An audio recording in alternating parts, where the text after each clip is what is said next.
कैसे हैं आप सब। स्वागत है आपका टीचिंग इंस्टीट्यूट में। बात करेंगे आज हम लोग UP TET 2016 previous year question को यहाँ पर डिटेल में डिस्कस करेंगे। आज हम मोस्ट इम्पोर्टेंट 13 क्वेश्चन जो प्रीवियस ईयर के क्वेश्चन होंगे सीडीपी के बाल विकास के, जो आने वाले एग्जाम्स के तहत जो अभी 28 नवंबर 2021 को आपके एग्जाम्स है यूपी टेट के, उसके संबंध में यहाँ पर हम प्रीवियस ईयर क्वेश्चन की सीरीज़ चला रहे हैं। यह हमारी क्वेश्चन की सीरीज़ है फरवरी 2016 के संबंध में। तो चलिए पूरा क्वेश्चन एक एक करके डिटेल में डिस्कस करेंगे। तो पहला क्वेश्चन आज हम लोग देखेंगे। पहला क्वेश्चन कहता है, सांख्यिकी में वह रेखा चित्र जिसमें प्रवृत्तियों को स्तंभों द्वारा प्रदर्शित किया जाता है कहलाता है। स्तंभाकृत आवृत्ति, बहुभुज, संचय आवृत्ति, रेखा चित्र। क्या कहता है आपको यहाँ पर क्वेश्चन करके कमेंट सेक्शन में बताने हैं आपके राइट आंसर कितने हुए। सबसे पहले आप पहला क्वेश्चन का राइट आंसर जल्दी दीजिए।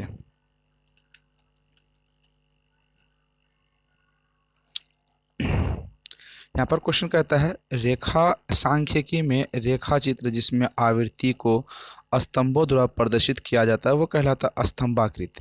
जैसे कि होलोग्राम बनाते हैं, रेखा चित्र आवृत्तियों को दर्शाते हैं, स्तंभों को बनाते हैं, हम अलग अलग विभिन्न चीज़ों को यहाँ पर डायग्राम के अंतर्गत बनाते हैं। तो ये सभी चीज़ें क्या हो जाती है, स्तंभाकृत हो जाती है। तो ऑप्शन नंबर ए यहाँ पर राइट आंसर हो जाएंगे। आगे क्वेश्चन देखेंगे, विकास की किस अवस्था बुद्धि का अधिकतम विकास होता है? बाल्यावस्था, शिशुवावस्था, किशोरावस्था, प्रौढ़ावस्था। सवाल पूछा है कि रेखा की किस अवस्था बुद्धि का अधिकतम अवस्था कहा जाता है। हमने आपको इस संबंध में डिटेल में डिस्कस करके रखा है, क्योंकि यहाँ पर डिटेल में डिस्कस जब हम आपको लेक्चर वीडियोस पढ़ा रहे थे तो यहाँ पर बताए थे आपको विकास की किस अवस्था बुद्धि की अधिकतम अवस्था कहलाती है। ऑप्शन नंबर यहाँ पर सी हो जाएगा। चलिए आगे क्वेश्चन देखेंगे। एक परिस्थिति में ज्ञान का दूसरा परिस्थिति में उपयोग कहलाता है। सीखने की विधियाँ, सीखने में हस्तांतरण, सीखने में पठन, सीखने में रुचि। ये क्वेश्चन आपको यहाँ पर बताने हैं क्या राइट आंसर इसके होंगे। एक परिस्थितियों में ज्ञान का दूसरी परिस्थितियों में उपयोग कहलाता है। क्या कहलाता है आपको यहाँ पर कमेंट सेक्शन में बताइए। सबसे पहले आप अपने आप से क्वेश्चन को सॉल्व कीजिए, उसके बाद हम आपको यहाँ पर डिटेल में बताते हैं। यहाँ पर राइट आंसर होगा ऑप्शन नंबर सी, सीखने में हस्तांतरण। जब कोई चीज़ ज्ञान अर्जित करती हैं दूसरी परिस्थितियों में उसका उपयोग करते हैं तो ज्ञान का किसी भी चीज़ का हस्तांतरण कहलाता है, यानी ज्ञान का उपयोग यहाँ पर कहलाता है। अनुभव के द्वारा व्यवहार में परिवर्तन कहलाता है। स्मृति, देखना, प्रेरणा, चिंतन। एक्सपीरियंस के आधार पे जो हम अपने व्यवहार में परिवर्तन करते हैं वो क्या कहलाते हैं, यहाँ पर आपको बताने हैं। हमने आपको याद है जब हम आपको चाइल्ड साइकोलॉजी के लेक्चर वीडियोस पढ़ा रहे थे तो वहाँ पर हम आपको बताए थे कि जब भी कोई चीज़ अगर हम कुछ भी करते हैं तो हम अपने सीखने के व्यवहार में क्या करते हैं, अनुभव के द्वारा सीखने के व्यवहार में बदलते हैं। तो यहाँ पर राइट आंसर हो जाएगा लर्निंग। जब हम अपने व्यवहार को बदलते हैं, चेंज करते हैं किसी भी निश्चित दिशा और अवधि के लिए, तो वो सीखना कहलाता है। ठीक है, अपने अनुभव एक्सपीरियंस के आधार पर। तो ऑप्शन नंबर यहाँ पर बी राइट आंसर हो जाएंगे। क्वेश्चन नंबर 5 देखेंगे, ध्यान को केंद्रित करने की आंतरिक दशा है। अवधि, नवीनता, रुचि, आकार। ध्यान को केंद्रित करने की आंतरिक दशा क्या कहलाती है, ये अब आपको बताने हैं। जब भी आप कोई चीज़ों को एक फोकस वे में करते हैं, ध्यान को केंद्रित करते हैं, सटीक लगाते हैं, तो वो अवधि बिल्कुल भी नहीं होगी, टाइम पीरियड नहीं होगी, नवीनता नया चीज़ नहीं होगा, वो रुचि होगा। किस चीज़ में आपके इंटरेस्ट बेहतर है। अगर आपके इंटरेस्ट बेहतर होंगे तभी आप ध्यान को बेहतर तरीके से आंतरिक दशा जो यहाँ पर बात करते हैं, रुचि क्या होती है आपकी, वो आंतरिक दशा होती है। इंटरनल असेसमेंट के आधार पे हम अब किसी चीज़ के लिए रुचि लेते हैं। अगर हम नहीं लेते रुचि, तो मान लीजिए हम यहाँ पर कुछ नहीं करते तो हम रुचि नहीं ले पाते हैं। तो यहाँ पर आपके ऑप्शन नंबर क्या हो जाएगा, रुचि। आकार बिल्कुल भी नहीं होगा, नवीनता नहीं होगी, अवधि नहीं होगी। चलिए आगे क्वेश्चन हम देखेंगे।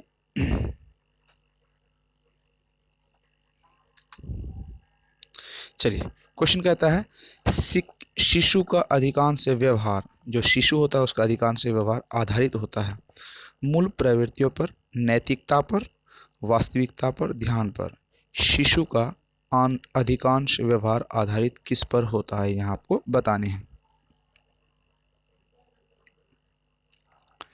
शिशु का जो आंतरिक व्यवहार होता है, अधिकांश जो व्यवहार होता है वो मूल प्रवृत्तियों पर होता है। हमने लेक्चर वीडियो में कई बार इसको पढ़ा चुके हैं कि शिशु का जो अधिकांश व्यवहार होता है उसके मूल प्रवृत्तियों के आधार पर यहाँ पर होती है। चलिए आगे क्वेश्चन हम देखेंगे। क्वेश्चन कहता है अंतर्दृष्टि या सूझ द्वारा सीखने के सिद्धांत में कोहलर ने प्रयोग किया था कुत्ते पर, वनमानुषों पर, बिल्ली पर, चूहों पर।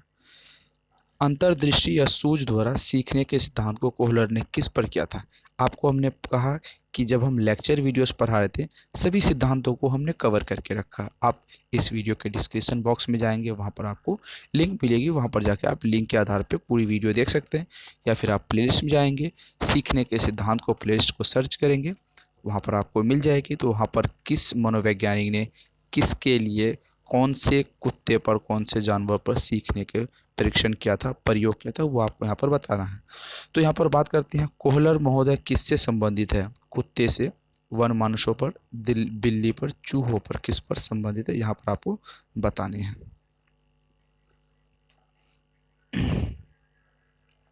वनमानुषों पर, किस पर। कोहलर जो सीखने के अंतर्दृष्टि का सिद्धांत दिया था वो किस पर दिया था, सूझ या अंतर्दृष्टि का सिद्धांत वो वन मानुषों पर दिया था, जिस सिद्धांत को हम लोग गेस्टाल्टवादी सिद्धांत के नाम से भी जानते हैं। ठीक है, सुल्तान नामक एक वन मानुष था। किसका नाम था यहाँ पर, सुल्तान नामक। ठीक है, सुल्तान नामक एक वन मानुष था, उस पर उन्होंने परीक्षण किया था। आगे क्वेश्चन की बात करें तो यह आवश्यक नहीं कि उच्च बुद्धि लब्धि वाले बच्चे डैश में भी उच्च होंगे। सृजनशीलता, अध्ययन, विश्लेषण, अच्छे अंक प्राप्त करने में। ऐसा बिल्कुल भी नहीं है कि जो आईक्यू वाले बच्चे होते हैं वो और सब चीज़ों में, इन जो खाली चीज़ें यहाँ पर भरना है किसी एक को, सृजनशीलता में बेहतर होंगे, अध्ययन में बेहतर होंगे, विश्लेषण करने में बेहतर होंगे, अच्छे अंक प्राप्त करने में बेहतर होंगे, यहाँ पर आपको बताने हैं।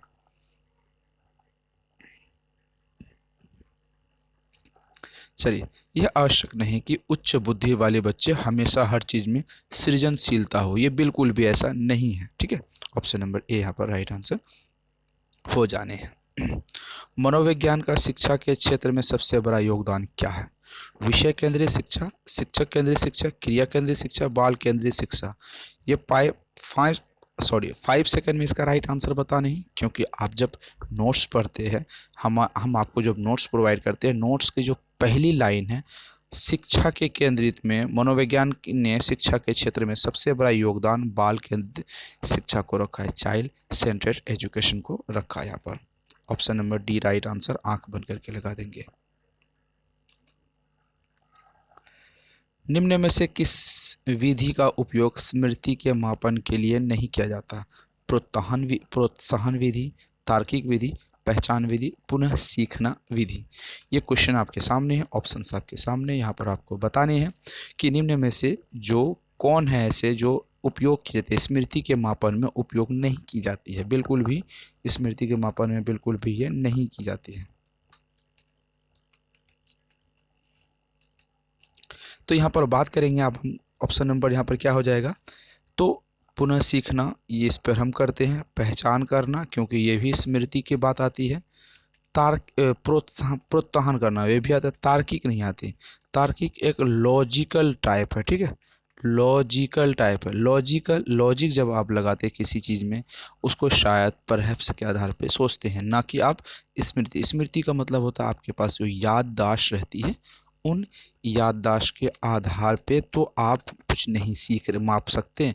तो लॉजिक को आप याददाश्त के माध्यम से नहीं कर सकते, बाकी सभी को आप कर सकते हैं। कॉन्सेप्ट क्लियर है। चलिए आगे बात करेंगे। प्रारंभिक अंतर्बोध परीक्षण TAT, ठीक है, का विकास डैश द्वारा किया गया था। सिगमंड फ्राइड, होल्टेजमैन, मर्रे एवं बेलक के अनुसार। किसके अनुसार किया गया था प्रारंभिक अंतर्बोध परीक्षण यानी टैट। किसके द्वारा किया गया था, ये आपको बताने हैं।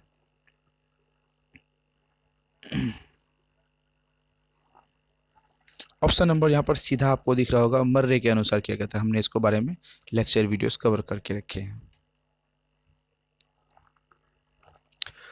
परीक्षणात्मक अधिगम संप्रत्यय डैश द्वारा किया गया था। किसने? Tolman, Bandura, Thorndike, Kohler. किसके द्वारा परीक्षणात्मक अधिगम संप्रत्यय किसके द्वारा दिया गया है, ये आपको यहाँ पर बताने हैं।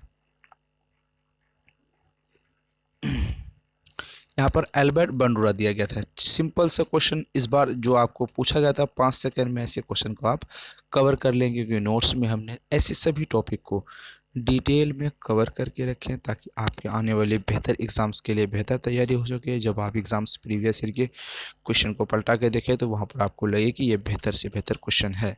तो चलिए आगे क्वेश्चन हम देखेंगे। निम्नलिखित में से कौन सा वृद्धि और विकास के सिद्धांतों में से संबंधित नहीं है? निरंतरता का सिद्धांत, वर्गीकरण का सिद्धांत, समन्वय का सिद्धांत, व्यक्तित्व का सिद्धांत। ये ऐसे कौन से सिद्धांत है जो विकास से संबंध नहीं रखता है? ऐसा यहाँ पर कौन से ऐसे सिद्धांत है जो विकास से संबंधित नहीं रखता है, ये आपको बताने हैं।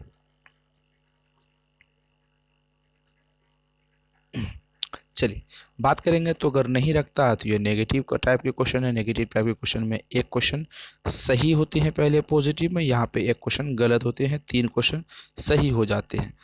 तो निरंतरता का सिद्धांत ये विकास से संबंधित है, हमने आपको बताया था। समन्वय का सिद्धांत ये भी विकास से है, और व्यक्तित्व भिन्नता का सिद्धांत ये भी विकास से संबंधित है। वर्गीकरण मतलब होता है बांटना। क्या होती है? बांटना। बांटने के बारे में जब आप बात करते हैं तो वो खुद एक नेगेटिव सेंस में आती है, तो यही गलत होंगे। गलत वाले को हम यहाँ पर टिक मार के सही करेंगे। कक्षा में पाठ प्रस्तावना सोपान सीखने के किस नियम पर आधारित है? प्रभाव का नियम, सादृश्यता का नियम, तत्परता का नियम, सहचर्य का नियम। कक्षा में पाठ प्रस्तावना सोपान सोपान सीखने के किस नियम पर आधारित है, ये आपको यहाँ पर बताने हैं। इसका राइट आंसर क्या हो जाएगा? आप अपने हिसाब से राइट आंसर बताइए। कक्षा में जब प्रस्तावना पढ़ाते हैं, सोपान सीखने के जो अधिगम होते हैं वो तत्परता से संबंधित है। किससे संबंधित है? तत्परता से संबंधित है। कारण इसका, जब आप प्रस्तावना पढ़ा रहे थे यानी फर्स्ट हेडिंग लाइन को डिटेल करते हैं, तो वहाँ पर बच्चे किस तरीके से उसमें एक्टिव होते हैं, ये वहाँ पर बात कही गई है इस संबंध में। चलिए आगे क्वेश्चन हम देखेंगे। शॉर्ट में समझाने की कोशिश कर रहे हैं क्योंकि बहुत सारे क्वेश्चन को डिटेल में डिस्कस करना। ईवीएस है, अभी हमने इसके बाद सीडीपी तो कर लिया, सीडी के बाद फिर ईवीएस है, उसके बाद मैथ्स की क्लास आती है, मैथ्स की क्लास के बाद हिंदी की क्लास आती है। ठीक है, बहुत सभी क्लास को यहाँ पर कवर करना है, इसीलिए डिटेल में डिस्कस अब नहीं समय रह गया करने के लिए। संप्रत्यय का निर्माण का प्रथम सोपान है सामान्यीकरण, विभेदीकरण, प्रत्यक्षीकरण, पृथक्करण। संप्रत्यय का निर्माण का प्रथम सोपान क्या है, ये आपको बतानी है। संप्रत्यय का निर्माण का प्रथम सोपान क्या है, यह आपको बताने हैं। यहाँ पर डायरेक्ट राइट आंसर हो जाएगा प्रत्यक्षीकरण। संप्रत्यय का सोपान प्रत्यक्षीकरण यानी डायरेक्ट मेथड से इसका रिलेट करते हैं। चलिए आगे क्वेश्चन हम बात करेंगे। बाल मनोविज्ञान का क्षेत्र है केवल शैशवावस्था की विशेषताओं का अध्ययन, केवल गर्भावस्था की विशेषता का अध्ययन, केवल बाल्यावस्था की विशेषता का अध्ययन, गर्भावस्था से किशोरावस्था की विशेषताओं का अध्ययन। यहाँ पर बात करेंगे हम लोग, ध्यान से समझिएगा। बाल मनोविज्ञान का क्षेत्र लेक्चर वीडियोस जब हम पढ़ रहे थे आपके लिए, तो कितनी डिटेल में डिस्कस किया गया था लेक्चर वीडियो में कि बाल मनोविज्ञान का जो अध्ययन होता है वो कब से कब तक किया जाता है। हमने लेक्चर वीडियोस जब पढ़ाए थे, बोर्ड पे पढ़ाए थे या फिर आपको मोबाइल पीडीएफ के माध्यम से पढ़ाए थे, दोनों माध्यम से हम आपको डिटेल में कवर करके रखा है। तो इसको एक लॉजिक से यानी कि जिसको हम टैग एंड ट्रिक के माध्यम से कहते हैं, टैग एंड ट्रिक्स के माध्यम से कवर करते हैं। तो यहाँ पर आप देख इसके माध्यम से कवर कर लेंगे। केवल, केवल, केवल, यहाँ ये तीनों केवल है। जब भी आप किसी चीज़ों में कोई ऑप्शंस को चूज़ करते हैं टैग के माध्यम से, तो ये केवल जो टैग आती हैं वो नेगेटिव सेंस में आते हैं। ठीक है, केवल एक नेगेटिव सेंस में आती हैं। नेगेटिव मतलब गलत आते हैं। तो यहाँ पर राइट आंसर क्या हो जाएंगे आपके? ऑप्शन नंबर डी, गर्भ अवस्था से किशोर अवस्था की विशेषताओं का अध्ययन हम लोग करते हैं बाल मनोविज्ञान के क्षेत्र में। ऑप्शन ए, बी, सी तीनों गलत हो जाएंगे। अधिगम में डैश ने प्रभाव का नियम दिया था? Pavlov, Skinner, Watson, Thorndike.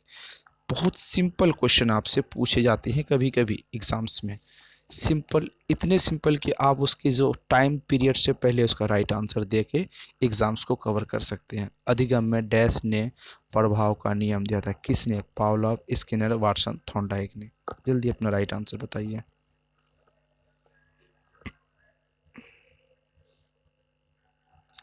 चलिए, थॉर्नडाइक ने अधिगम में डैश का अधिगम में थॉर्नडाइक ने, किसने?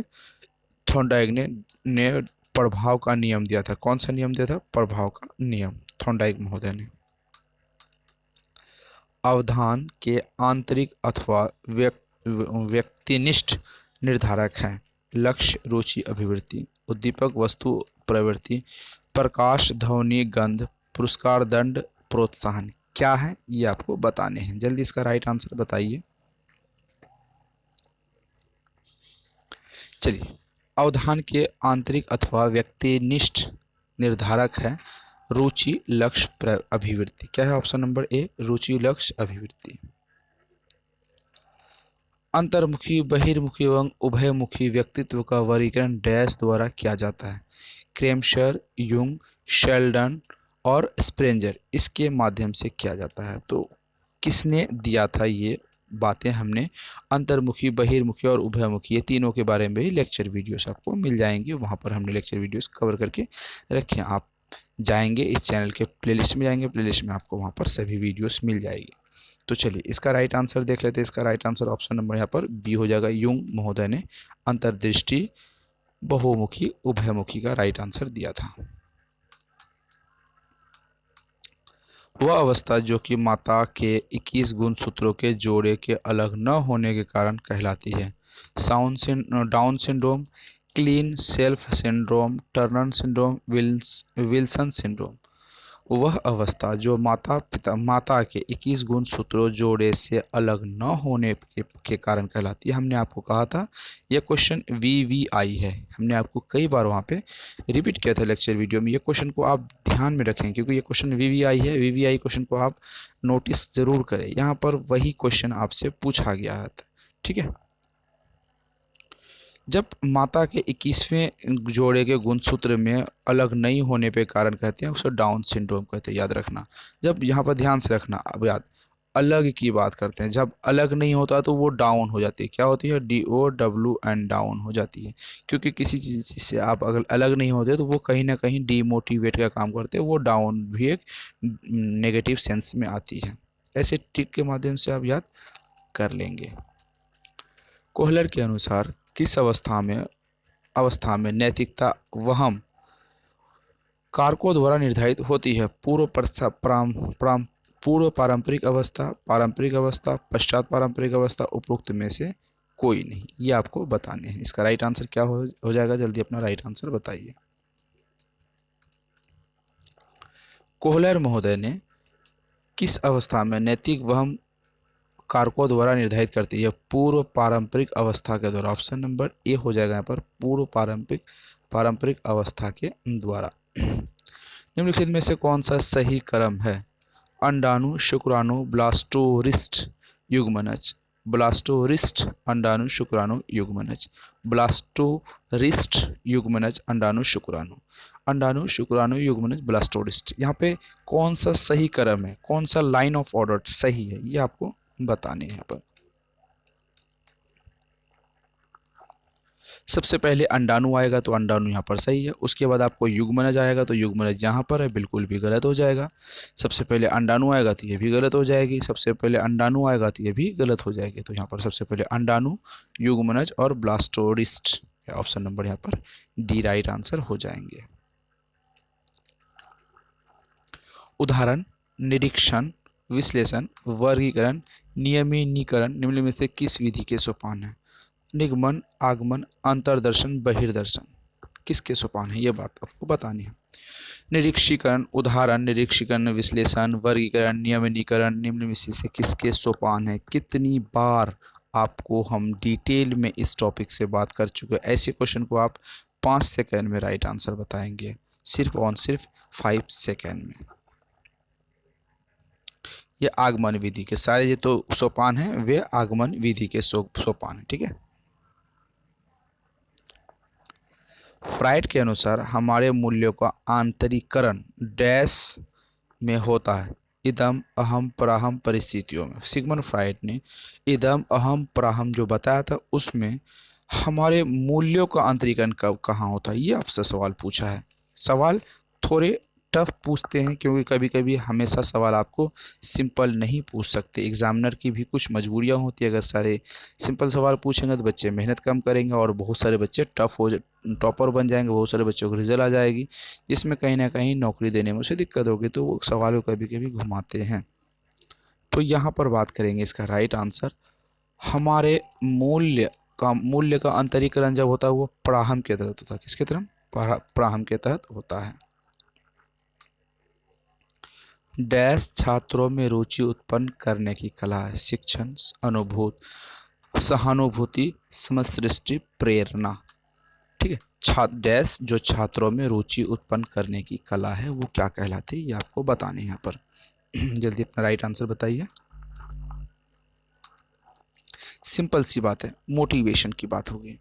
शिक्षण बिल्कुल भी नहीं होगी, सहानुभूति वो भी नहीं होगी, अंतर्दृष्टि वो भी नहीं होगी, क्योंकि यहाँ पर प्रेरणा हो जाएगी। मोटिवेशन, मोटिवेशन छात्रों में रुचि उत्पन्न करने की कला है। जब आप डिमोटिवेट होते हो, आपको लगता है कि नहीं आप नहीं पढ़ना चाहिए, आपको किसी की जॉब देखते हैं या फिर आपको लगता है कि जॉब में अच्छी फैसिलिटीज़ हैं, तो आप उस चीज़ से मोटिवेट होकर पढ़ाना चालू कर देते हैं, तो क्या हो जाती है, मोटिवेशन हो जाती है। वो वहाँ पर आपको रुचि उत्पन्न होने लगती है।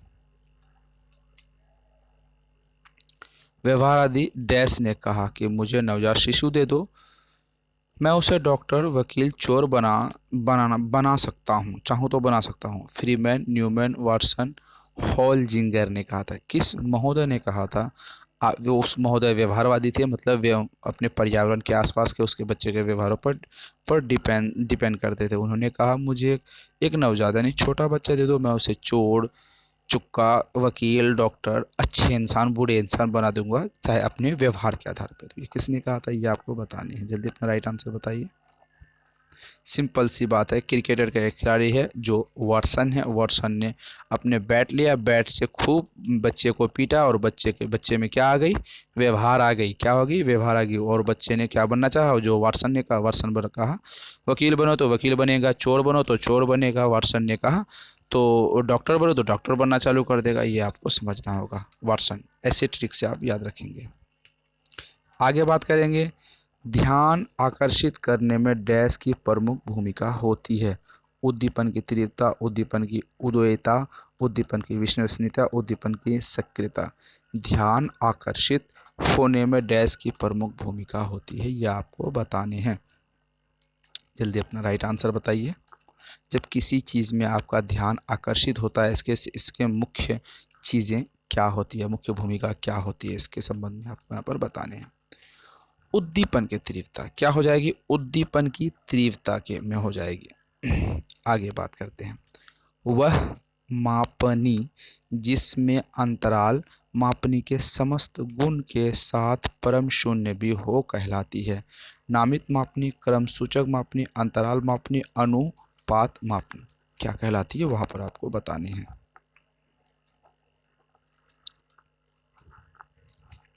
अनुपात मापनी, ऑप्शन नंबर क्या हो जाएगी, डी, अनुपात मापनी हो जाएगी। चलिए, इसे क्वेश्चन थोड़ा लंबा है। ऑप्शंस, सिगमंड फ्राइड के अनुसार ग्रहण किए गए बच्चे सीखे हुए तथ्यों को धारण करना या पुनः स्मरण करने की सफलता को विस्मरण कहते हैं। बी देखते हैं, स्मरण का अर्थ है कि किसी समय प्रयत्न करने के भी किसी पूर्व अनुभव का स्मरण करने या पहले की सीखी हुई किसी क्रिया को करने की सफलता होती है। तो आगे बात करते हैं, स्मरण या प्रवृत्ति है जिसके द्वारा सुखद अनुभव को स्मृति से अलग कर दिया जाता है। उपयुक्त में से कोई नहीं। तो ये सिगमंड फ्राइड के अनुसार क्या है, इसके बारे में आपको यहाँ पर बताने हैं। ऑप्शन नंबर ए तो बिल्कुल भी नहीं होगा, ऑप्शन नंबर यहाँ पर बी भी नहीं होगा, आप पढ़ सकते हैं अच्छी तरीके से। ऑप्शन नंबर यहाँ पर सी हो जाएगी, क्योंकि यहाँ पर अनुभव की वो बात करते हैं।